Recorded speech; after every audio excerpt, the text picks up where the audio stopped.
Hello Binoy. ആ രാഹുൽ, എന്താടാ ഈ നേരത്ത്? ഒന്നുമില്ല. ഭാര്യ കൂടെ ഇല്ലാത്തപ്പോൾ നീ 10 മണിക്ക് തന്നെ കിടന്നോടാ? രാഹുൽ നിഷ്കളങ്കതയോടെ ചിരിച്ചുകൊണ്ട് ചോദിക്കുകയാണ്. ബിനോയ് തൻ്റെ അടുത്ത് കിടക്കുന്ന ജാൻവിയെ ഒന്ന് നോക്കി. ഈ പെണ്ണുങ്ങൾ രാത്രിയും പകലും നോക്കാതെ ഇങ്ങനെ നടന്നാൽ എങ്ങനെയാ അല്ലേ ബിനോയ്? ശരണ്യ ജാൻവി കൂടെ ഉണ്ട് എന്ന് പറഞ്ഞപ്പോൾ ഞാൻ പിന്നെ മുടക്കമൊന്നും പറഞ്ഞില്ല. ഇന്നലെ രാവിലെ പോയതല്ലേ രണ്ടാളും കൂടി. നിനക്ക് വിളിച്ചിരുന്നോ ജാൻവി? ആ രാഹുൽ. ബിനോയ്ക്ക് രാഹുലിൻ്റെ സംസാരം ഒന്നും മനസ്സിലാകുന്നില്ല. ശരണ്യ ജാൻവിയും കൂടെ ഉണ്ട് എന്നും പറഞ്ഞ് പുറത്തേക്ക് പോയിരിക്കുന്നു എന്ന് മാത്രം ഏകദേശം മനസ്സിലായി. ബിനോയ് രാഹുലുമായി അല്പം സംസാരിച്ച് ഫോൺ കട്ട് ചെയ്തു. എന്താ ബിനു, രാഹുൽ എന്താ പറയുന്നത്? ജാൻവി സംശയത്തോടെ ചോദിക്കുകയാണ്. ശരണ്യ അവൻ്റെ കൂടെ ഇല്ല. നിന്നെയും കൂട്ടി പുറത്തു പോയതാണെന്നാണ് അവൻ കരുതിയിരിക്കുന്നത്. നിന്നോട് ശരണ്യ എന്തെങ്കിലും പറഞ്ഞിരുന്നോ? ഇല്ല ബിനു, ഞാൻ അവളുമായി സംസാരിച്ചിട്ട് 8-10 ദിവസമായി കാണും. 1-2 പ്രാവശ്യം ഞാൻ വിളിച്ചിരുന്നു. എപ്പോൾ വിളിച്ചാലും അവൾ ഫോൺ ബിസിയാക്കും. അവളാണെങ്കിൽ മിസ് കോൾ കണ്ടാലും വിളിക്കാറില്ല. നീ അശ്വിനിയുമായി ഒന്ന് സംസാരിക്കൂ. നിങ്ങൾ 3 പേരും കട്ട ഫ്രണ്ട്സ് അല്ലേ? ശരണ്യ വല്ല കാര്യവും അശ്വിനിക്ക് അറിയുമോ എന്ന് നോക്കാലോ. അതേ ബിനു, ഞാൻ ഒന്ന് വിളിച്ചു നോക്കട്ടെ. ജാൻവി ഫോൺ എടുത്ത് അശ്വിനിക്ക് വിളിച്ചു. ഹായ് ജാൻവി. അശ്വിനി, എന്തുണ്ട് വിശേഷം? സുഖമായിരിക്കുന്നു. എന്തേ ഈ പാതിരാത്രി ഒരു വിളി ജാൻവി? ബിനോയ് ഇല്ലേ അവിടെ? ആ ഉണ്ട് അശ്വിനി, ഞാൻ ഒരു ഡൗട്ട് ക്ലിയർ ചെയ്യാൻ വിളിച്ചതാണ്. നിനക്ക് ശരണ്യ വിളിക്കാറുണ്ടോ? അവൾ എനിക്ക് വിളിച്ചിട്ട് കുറേയായി. ഞാനും ബിസിയായി കാരണം അത് ശ്രദ്ധിച്ചിരുന്നില്ല. എന്തേ കാര്യം ജാൻവി രാഹുൽ വിളിച്ച് സംസാരിച്ചതെല്ലാം അശ്വിനിക്ക് വിവരിച്ചു. ഓ, ശരണ്യ നമുക്ക് 2 പേർക്കും ഇടയിൽ എന്തോ ഒളിപ്പിക്കുന്നുണ്ടല്ലോ. ഓ, രാഹുലിനോട് കള്ളം പറഞ്ഞ് 2 ദിവസം മാറി നിന്നത് എവിടേക്കാകും അവൾ? അറിയില്ല അശ്വിനി. ഏതായാലും അവൾക്ക് എന്തോ ചുറ്റിക്കളി ഉണ്ടെന്ന് എനിക്ക് തോന്നുന്നു. എന്തെങ്കിലും ആകട്ടെ, നീ എന്നാ തിരിച്ചു വരുന്നത്? അങ്ങനെ അവരുടെ സംസാരം നീണ്ടുപോയി. ദിവസങ്ങൾ 2-3 കഴിഞ്ഞു. അർജുൻ്റെ ഫോണിലേക്ക് അശ്വിനിയുടെ കോൾ വന്നതാണ്. അർജുൻ എന്നുമുള്ളതുപോലെ മടുപ്പോടെ തന്നെ ഫോൺ എടുത്തു. ഹായ് സ്വീറ്റ് ഹേർട്ട്, ഇങ്ങോട്ട് വരാനൊന്നും ഉദ്ദേശമില്ലേ? ഫോൺ എടുത്തതും അർജുൻ തേനും പാലും ചാലിച്ച് സംസാരത്തിന് തുടക്കമിട്ടു. സോറി അർജുൻ, എനിക്ക് നിന്നെ നന്നായി മിസ് ചെയ്യുന്നുണ്ട്. പക്ഷേ ഡാഡി സമ്മതിക്കുന്നില്ല. എന്താ ചെയ്യുക അർജുൻ? 2-3 മാസം കൂടി നിൽക്കാനാണ് പറയുന്നത്. ഈ വാർത്ത കേട്ടതും അർജുൻ്റെ മുഖം ഒന്ന് പ്രകാശിച്ചു. അശ്വിനി, നിന്നെ കാണാതെ ഇത്ര ദിവസങ്ങൾ എങ്ങനെ കഴിച്ചു കൂട്ടിയെന്ന് എനിക്കേ അറിയൂ. ഇനിയും വരാൻ വൈകും എന്നൊക്കെ പറഞ്ഞാൽ. അർജുൻ വീണ്ടും അഭിനയം തുടങ്ങി. അശ്വിനി, ഞാൻ എന്താ പറയുക? നിന്റെ ഡാഡി പറയുന്നത് പോലെ ചെയ്യൂ. അല്ലെങ്കിൽ അർജുൻ ഇങ്ങോട്ട് വരൂ, നമുക്കിവിടെ എൻജോയ് ചെയ്യാം. ആ, നല്ല കാര്യമാണല്ലോ അശ്വിനി. നമ്മൾ ഒന്നിച്ച് അവിടെ സ്പെൻഡ് ചെയ്യുന്നത് എനിക്ക് ഓർക്കാൻ കൂടി വയ്യ. പക്ഷേ നീ ഏൽപ്പിച്ച ഓഫീസിൽ നിന്ന് ഞാൻ വന്നാൽ എല്ലാം അവതാളത്തിലാവില്ലേ അശ്വിനി? അവൻ കൂർമ്മ ബുദ്ധിയോടെ പറയുകയാണ്. ശരിയാണ് അർജുൻ, നീ ഓഫീസിലുള്ളത് കൊണ്ടാണ് എനിക്ക് ഇവിടെ അല്പമെങ്കിലും സമാധാനം. I love you Arjun. I love you sweetheart. ഇരുവരും ഫോൺ കട്ട് ചെയ്തു. അർജുൻ ചെയറിലേക്ക് ചാരിക്കിടന്നു. ഐ ഹേറ്റ് യു, അവൻ പല്ല് കടിച്ചുകൊണ്ട് സ്വയം പറഞ്ഞു. ഫൈസൽ, ഇവർ ആരാണ്? IT ഡിപ്പാർട്ട്മെൻറ്റിൽ പുതിയതായിട്ട് അപ്പോയിൻമെൻറ്റ് ചെയ്ത മരിയ. Hi sir. അവൾ അർജുനെ നോക്കി പുഞ്ചിരിച്ചു.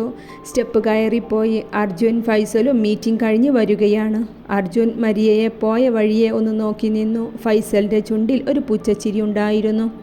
മരിയ, അർജുൻ നിന്നെ ഒരു നോട്ടമുണ്ട്. അത് മാക്സിമം യൂസ് ചെയ്യണം. ഒന്നുകൂടി നിഷ്കളങ്കത ഉണ്ടായിക്കോട്ടെ നിൻ്റെ മുഖത്ത്. Okay sir. Maria phone cut ചെയ്ത്. ഫൈസൽ തൻ്റെ ദൗത്യം വിജയിക്കുന്ന ആദ്യ പടിയിലാണ്. ഹലോ ആര്യ, ഞാൻ ഇസ്ഹാക്ക്. നിങ്ങളുടെ പുതിയ ഗെയിം കണ്ടു. അത് കണ്ടപ്പോഴാണ് മനസ്സിലായത് എന്നേക്കാൾ നല്ല കളിക്കാരനും ഗെയിം ക്രിയേറ്ററും ഉണ്ടെന്ന്.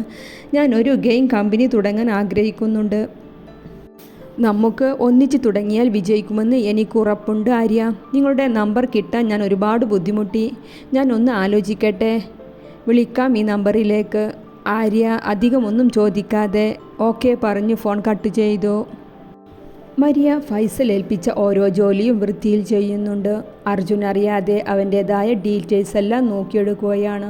ഫൈസൽ സർ, നമ്മൾ വിചാരിച്ചതുപോലെ അത്ര ഈസിയായി തോന്നുന്നില്ല. അർജുൻ സാർ അത്രയും കണ്ണിങ്ങായിട്ടാണ് ഓരോന്നും ചെയ്യുന്നത്. നോക്ക് മരിയ, ഇത് ഞാൻ ഏൽപ്പിച്ച ജോലിയല്ല.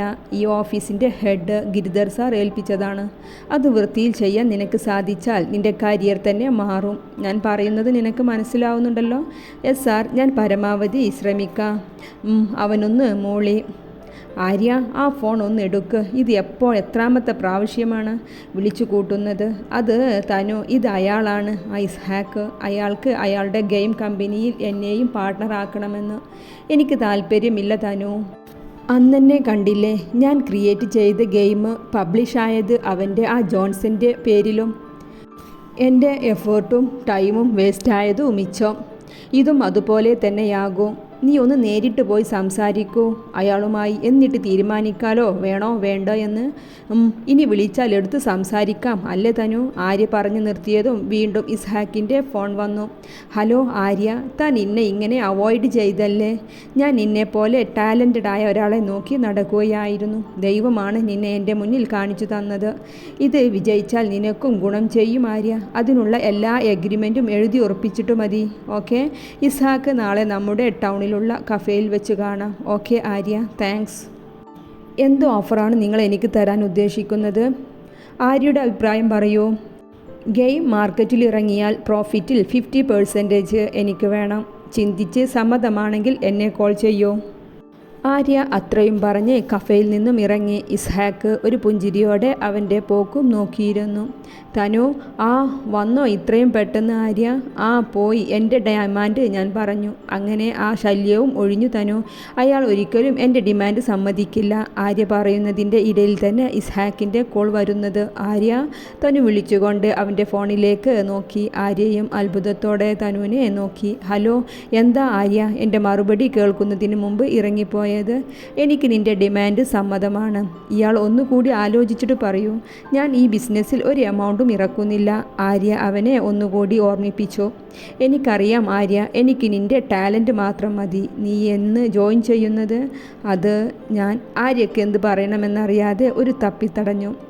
ഓക്കെ, നാളെ തന്നെ ജോയിൻ ചെയ്തോളൂ. നിനക്കുള്ള സീറ്റ് എൻ്റെ പുതിയ ഓഫീസിൽ റെഡിയാക്കിയിട്ടുണ്ട്. ഓക്കെ? അയാൾ ഫോൺ കട്ട് ചെയ്തു. ആര്യ വിശ്വാസം വരാതെ ഫോണും പിടിച്ച് ഇരിക്കുകയാണ്. ആരാണ് ആര്യ? അയാളാണോ തനു? അയാൾക്ക് ഭ്രാന്താണ്. ഞാൻ പറഞ്ഞ എല്ലാ ഡിമാൻഡും അയാൾ സമ്മതിച്ചു. നാളെ ഓഫീസിൽ വരാൻ പറഞ്ഞു. പോയി നോക്കട്ടെ. ഒന്നുകിൽ അയാൾക്ക് വട്ടാകും, അല്ലെങ്കിൽ പക്ക ഫ്രോഡാകും. ഉറപ്പാണ്. നേരത്തെ എത്തിയല്ലോ ആര്യ. ലൊക്കേഷൻ എളുപ്പം കിട്ടിയോ? ഇസ്ഹാക്ക് കാറിൽ നിന്ന് ഇറങ്ങിക്കൊണ്ട് പറഞ്ഞു. അവനെയും കൊണ്ട് ഓഫീസിലേക്ക് കയറി. നീ പറഞ്ഞ എല്ലാ ഡിമാൻഡും അംഗീകരിച്ച എഗ്രിമെൻ്റാണ്. നന്നായി വായിച്ചിട്ട് സൈൻ ചെയ്യൂ. ഇതിൽ ഒരു മാസത്തെ സാലറി അഡ്വാൻസ് തരുന്നുണ്ടല്ലോ? യെസ് ആര്യ, നിൻ്റെ വിശ്വാസം എനിക്ക് ആവശ്യമാണ്. അർജുൻ, ഞങ്ങൾ നീയുമായുള്ള ഡീൽ ക്യാൻസൽ ചെയ്യാണ്. ഞങ്ങൾ ഇറക്കിയ എമൗണ്ട് റീഫണ്ട് ചെയ്യും. രാജേന്ദ്രൻ മുഖേന വന്ന ഓരോ ക്ലയൻറ്റും പിൻവാങ്ങുകയാണ്. അർജുൻ, നിങ്ങൾ ഫാദർലോൻ്റെ ബിസിനസ്സിൽ ഇങ്ങനെ ചീറ്റ് ചെയ്യുന്നു എങ്കിൽ എന്ത് ധൈര്യത്തിലാണ് നിങ്ങളുമായി പാർട്ട്ണർഷിപ്പ് കൊണ്ടുപോവുക? അതുകൊണ്ട് എത്രയും വേഗം എമൗണ്ട് റീഫണ്ട് ചെയ്യൂ. അർജുൻ ഒന്ന് പതറിപ്പോയി. നിങ്ങൾക്കെന്നെ വിശ്വാസമില്ലെങ്കിൽ ഞാൻ തരാം നിങ്ങളുടെ പണം. അർജുൻ്റെ കാലിനടിയിലുള്ള മണ്ണ് ഒലിച്ചു പോകുന്നത് അവൻ അറിയുന്നില്ല. അവൻ്റെ പതനം അവന് പോലും മനസ്സിലാക്കാത്ത വിധമാണ് ഗിരിധർ കളിക്കുന്നത്. ആര്യ, എന്തായി ഇസ്ഹാക്കുമായുള്ള മീറ്റിംഗ്?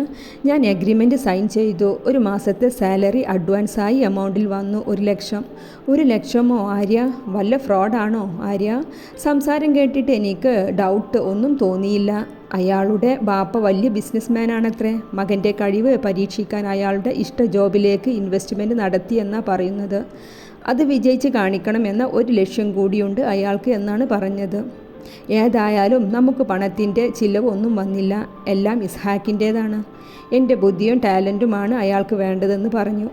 എല്ലാം ശരിയായിട്ട് വേണം. എൻ്റെ പെണ്ണിനെ ഈ വാടക വീട്ടിൽ നിന്ന് മാറ്റി നമുക്ക് സ്വന്തമായൊരു കൂടുണ്ടാക്കി അവിടെ നമ്മുടെ കുഞ്ഞുങ്ങളുമായി സന്തോഷത്തിൽ ജീവിക്കാൻ.